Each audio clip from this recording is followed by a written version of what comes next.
And a jolly good afternoon to you from the heart of the West End here in London, back in the United Kingdom at Piccadilly Circus, which is pretty much the centre of London, and a place, if you're a visitor to London, you're almost certainly going to visit at some point in time.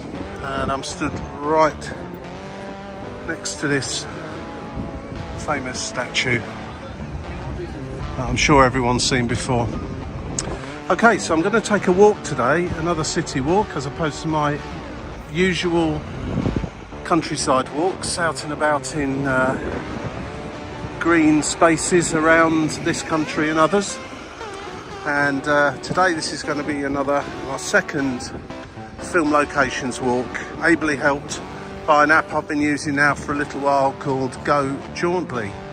I will say here and now, again, I'm not sponsored by them or paid for them or paid by them in any way whatsoever. It's just an app. I'm sure there are others available that can provide a similar sort of service, but I do like this one. I've even subscribed to it, so I'm a paying customer of theirs, not the other way around.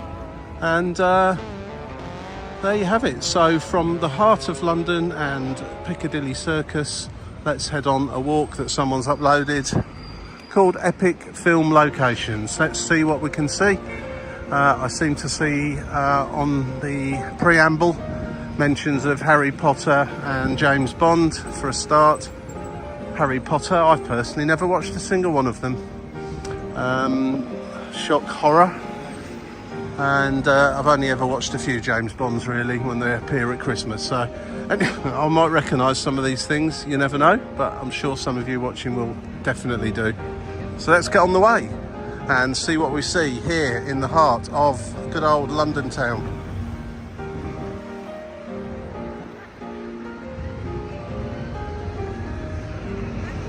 Right, well, still at Piccadilly Circus, and just on the edge of Regent Street. A lot of roads lead off Piccadilly Circus, and Harry Potter fans apparently will recognise this particular part as Harry and Hermione shot some scenes just here, although I can't actually work out precisely where. It's not quite that specific. Hopefully this will become things will become a little bit more specific as we carry on. Okay, onwards to the next place. This walk incidentally is listed as taking about 2 3/4 hours and is 3 kilometres long, so I'm guessing with that there's plenty of places to stop and have a closer inspection of various things. Certainly this starting point is a place to sit down and watch the world go by, that is for sure. And a good place to start any walk around London, as it's so well connected to the London Underground. And did some Hogwarts pupils get nearly run over by a bus just around here somewhere? And if you come here, make sure you're careful, because it's very busy. Don't you be run over by a bus either. There's lots of them. Lots of cars and taxis. Okay, to the next place. Or is this just a tour of places where Harry Potter has once stood? Who knows? I'm finding it quite amusing already. There seems to be a lot of people here taking pictures of random doorways and things, so I'm beginning to wonder if everyone here is also looking for places they've seen in Harry Potter movies. It's a bit strange for me because, as I say, I've not really watched the movies at all, so I mean, I've seen bits and pieces of them here and there, but I know there are some devotees out there. Right, this is location number 6 already, or point of interest number 6, and we're only just 100 yards away from Piccadilly Circus. Apparently a bit of a James Bond movie did some filming here. It doesn't specify which movie or what happened or anything on this at the moment, so again, hopefully you're just enjoying the views of the West End of London. But the picture on the app shows this Tesco Metro in the building that it's underneath. So if there's any James Bond aficionados out there, let us know. What was it? What happened? So heading away from the real madness of Piccadilly Circus down to Pall Mall, which amongst other things appears on the Monopoly board, the London version at least anyway. And the next location is the Reform Club, which has appeared in a couple of James Bond films, Quantum of Solace being one of them. Die Another Day, I think, was the other one. And of course, it is the start and finish point for Around the World in 80 Days, Jules Verne's book, where Phileas Fogg sets off from and has to get back in 80 days. And also, of course, Michael Palin's famous and well-watched documentary doing trying to get around the world in 80 days. And famously, they wouldn't let him in the Reform Club at the end for some reason or another. That reasons escape me, but that's probably quite typical of an establishment like that, I'd have thought. But anyway, here we are. And in fact, there is the Reform Club. And yes, I recognise it from the Michael Palin version of Around the World in 80 Days anyway, because he stood outside of it rather forlorn after doing all that travelling, and then they wouldn't let him in. Even the BBC didn't seem to be able to pull any strings that day, which goes to very possibly indicate the sort of people that frequent places like that. But that's enough of that. Onwards to the next place. Bet they won't let me in now either. Far too scruffily dressed.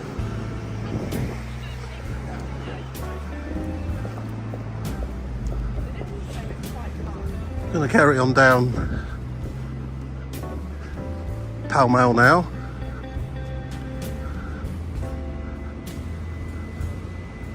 There we go, look at that. An electric black cab.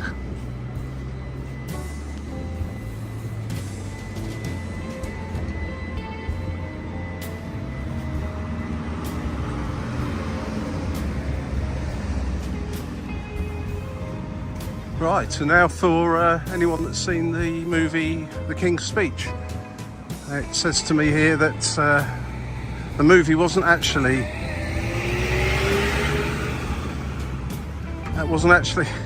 it's a bit busy here as well. Wasn't actually filmed at Buckingham Palace, it was filmed here. Recognise that?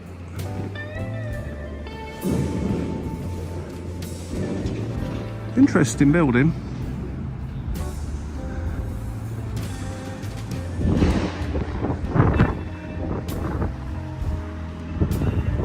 There's a lot of money around here, a lot of money.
So we've just come out of Marlborough Road, and many will recognise this place. I'm stood at St James's Park just over there.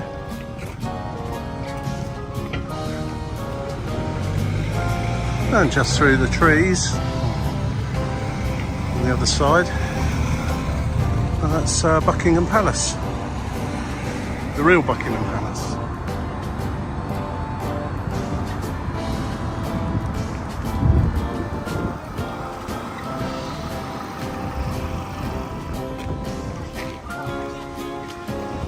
Great entrance, I'm sure you'd agree.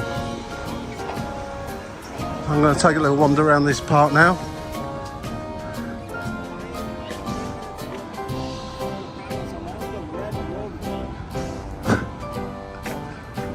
It's quite a pretty well appointed park. It's not lovely to walk around. It's quite a humid kind of day today. It's warm enough, a bit blustery. Queue for the losers per usual, and this handy little cafe here, which won't be the cheapest coffee you've ever bought in your life, but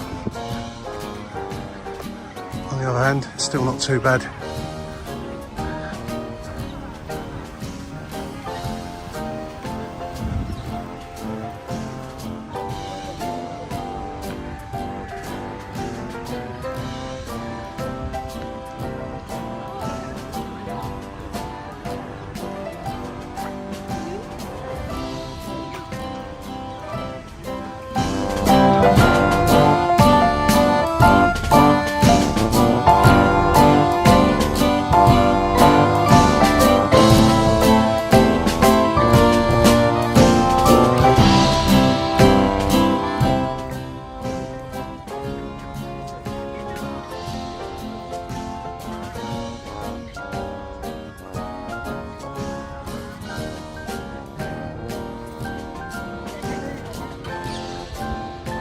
I just hear the chimes of Big Ben and the Houses of Parliament, and directly in front of me there, albeit on the other side of the River Thames, there's the London Eye. It really is quite close to here.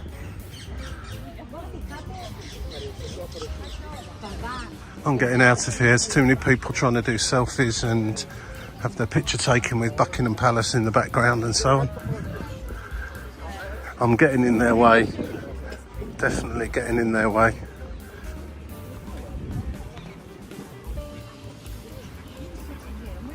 Just ruined another one for somebody, never mind.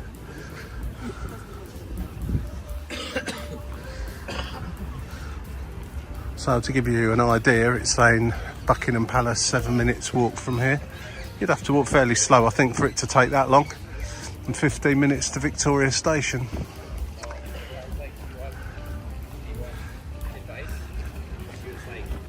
I'm going to head out towards Birdcage Walk now, out the other side of the park. Not going to spend too long in here today.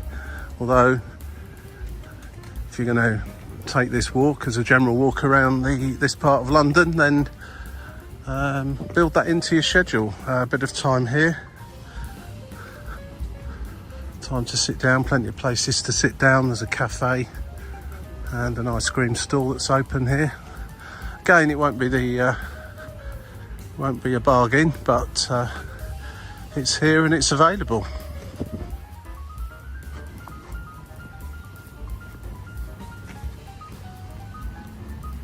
And apparently some scenes from the film Children of Men were filmed in St James's Park, somewhere around here.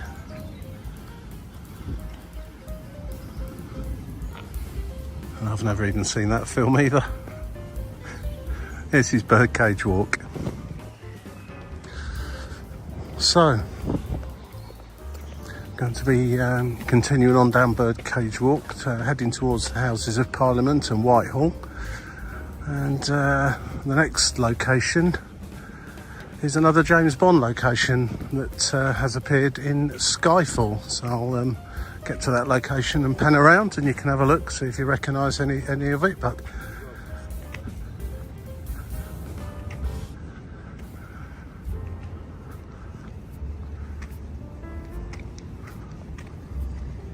and there is what's the most famous clock in the world, I guess. After its renovation, it was covered in scaffolding for quite a few years, but it's looking splendid today, that's for sure.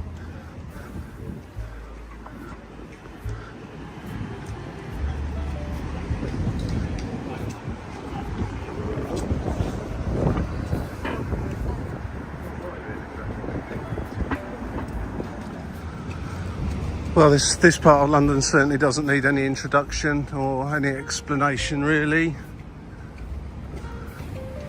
And I can only imagine there's a million photos a day uploaded to the cloud after they've been taken here.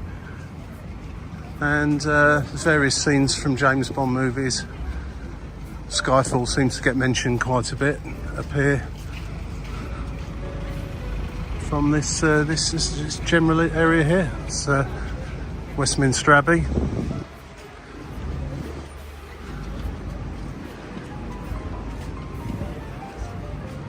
Everyone's queuing up to take a photo of that telephone box with the door open. Literally is a queue. No one's actually wanting to use the phone, of course. So, right, well, I've no idea why. Probably Harry Potter again. Did he go in there and disappear or something? I don't know. You'll be wondering why I'm doing a walking tour of epic film locations. It's not because I'm a film buff, that's for sure. I do like a movie, but I'm not... oh, here we go again. Queuing up to take the pictures outside this slightly tattier looking one. Don't see many of those knocking about now.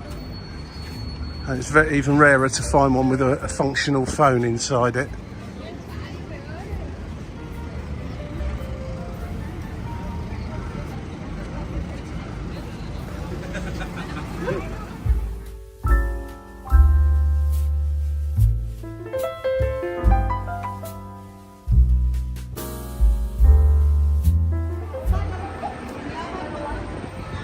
No words needed, really. No words needed.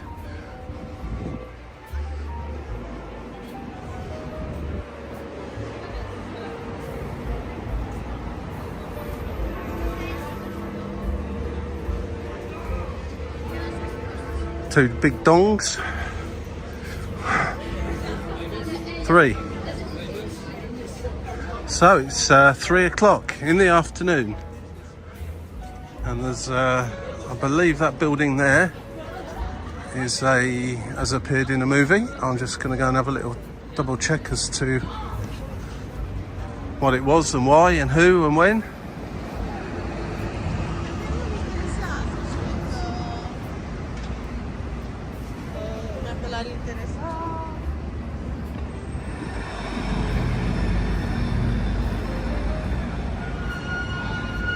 And that's the cenotaph. We're on Whitehall.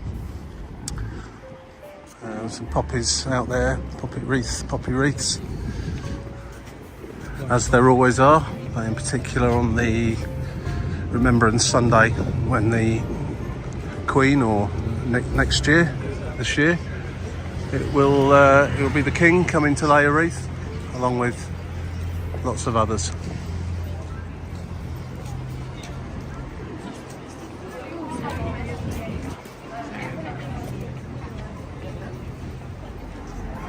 So just through the trees there, you'll see the London Eye, which is just on the other side of the River Thames from here.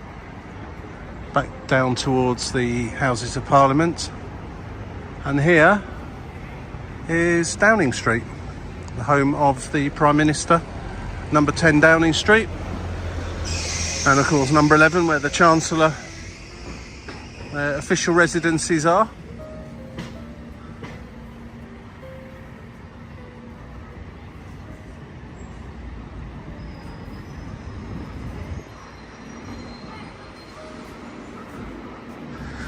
When I was a child, I came to London with my grandfather. I was probably about 10 years of age, and back in those days you could walk. You weren't, that's fenced off, there's armed guards stood there. Back in those days you could walk right up Downing Street, you could stand on the step of number 10 next to the policeman that was always stood there, and they would happily have their photograph taken with you. Today, of course, no, can't get near it for obvious reasons. But yeah, I remember that. I'm sure there's probably a photograph of me knocking about somewhere, stood there on the steps of number 10 Downing Street.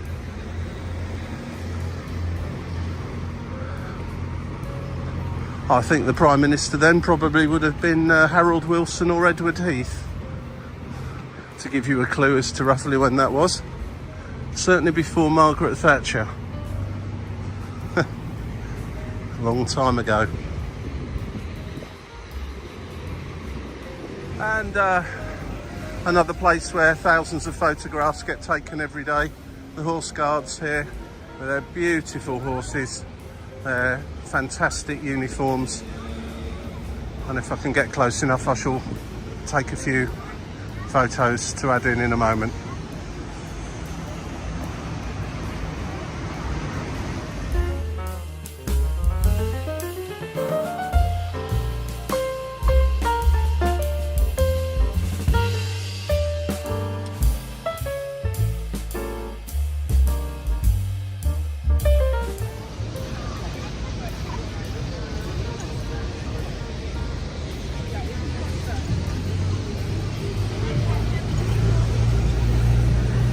I always think this around here, around near the Houses of Parliament, Downing Street, Horse Guards, is what defines London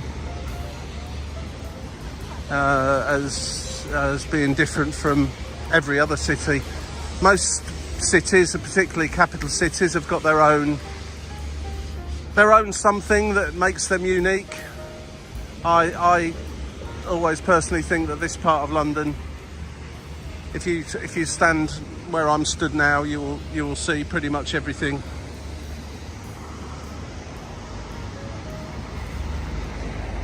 Every iconic site of London that you can imagine, including the taxis, the buses. Can't actually see a red phone box at the moment, but I'm sure there won't be one far away. Oh, and roadworks. You find plenty of those in London.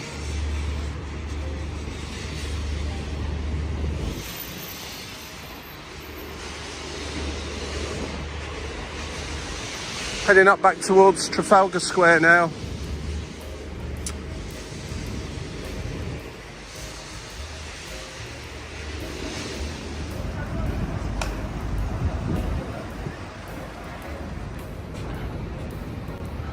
And Great Scotland Yard now.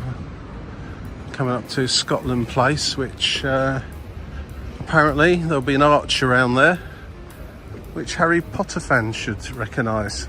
Again, please tell me what it is that happens there, because this walk, although it mentions Harry Potter again and again, it doesn't really say what happens.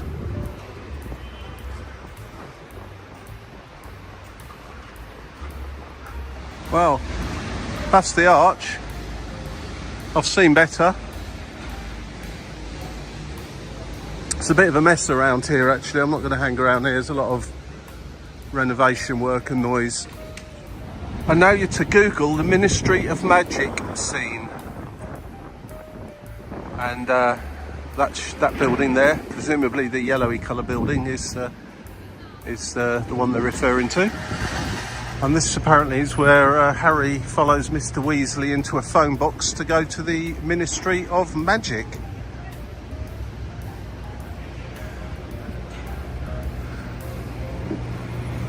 I've got to say it. The HMRC, Her Majesty's Revenue and Customs building, is surely the Ministry of Magic. So as they magically empty my wallet every month. Ho, ho, ho, chortle, chortle. It's very noisy and dusty around here. I'm moving on. This is what fascinates me with London. Just literally walk away from that busy side road into to a little quiet square, and you've got buildings like that. Amazing. Number 1, Great Scotland Yard. And there's a pub right next door. What more could you want?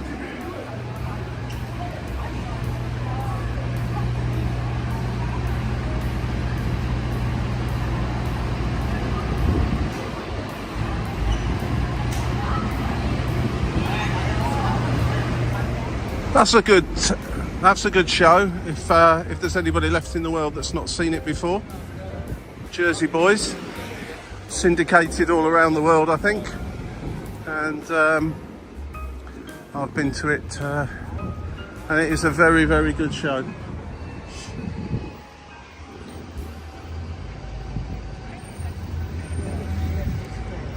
Story of Frankie Valli and the Four Seasons. Let's come up to one of my other favourite parts of London, really, Trafalgar Square. Needs no introductions, of course. And if you listen to government when good old British people are putting in for pay rises and pay increases due to the cost of living crisis at the moment, they keep telling us that the country's pretty much bankrupt and can't afford all of that. But you come here, you come to London, full of people spending money, full of tourists, loads of foreign currency coming into the country. I think we're just told lies after lies after lies. There you go. I'm not going to think about those people anymore.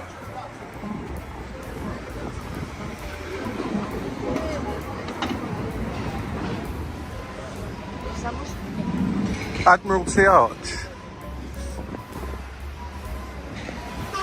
Apparently featured as a security checkpoint in Children of Men. Anybody recognise that?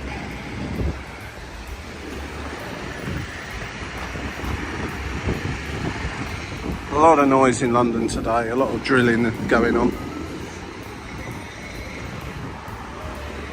Not looking particularly great today, with scaffolding over it and hoardings and so on. There's some renovation work going on. That's the National Gallery. Q meets Bond, or Bond meets Q there apparently in Skyfall. I'm sure it looked better than that on the movie. Wow, the noise today.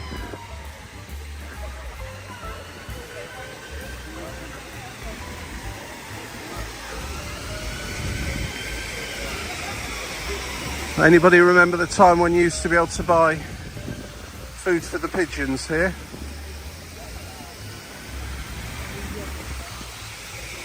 Still pigeons, but not as many as there used to be. There used to be absolutely millions of them. That was pretty much because people used to pay money to buy seeds to feed them. Feed pigeons, and they leave one hell of a mess, and that's what it was like here.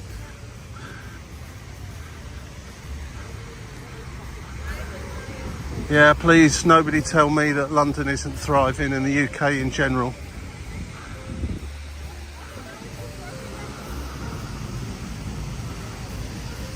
Here's the evidence. Right, well, that's the end of a nice walk. Thank you again, Go Jauntly. And thank you for whoever uploaded the information that seemed to focus mostly on James Bond and Harry Potter, with the random Children of Men film mentioned. So thank you for that. I'm heading off to Charing Cross, going to get on my way for the day. Hope you enjoy this fairly short video. There is another one that I took, that I did around the London Bridge area with, surprisingly enough, James Bond and Harry Potter locations in it as well. So you might want to find that. When this one comes out, that one will have already been published, so you should be able to find that. If you subscribe to the channel and click like, it'll probably pop up and you'll be able to see it. Thanks for watching. If I see anything else of interest between now and Charing Cross, I shall add it on the end.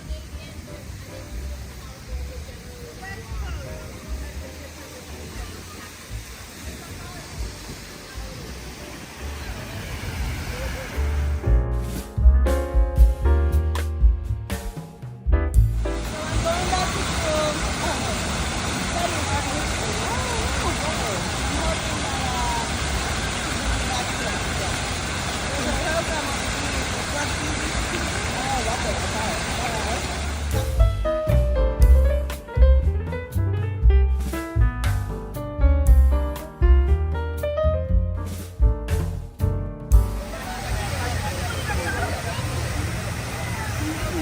return to home. Well, there you go. I love random conversations with complete strangers.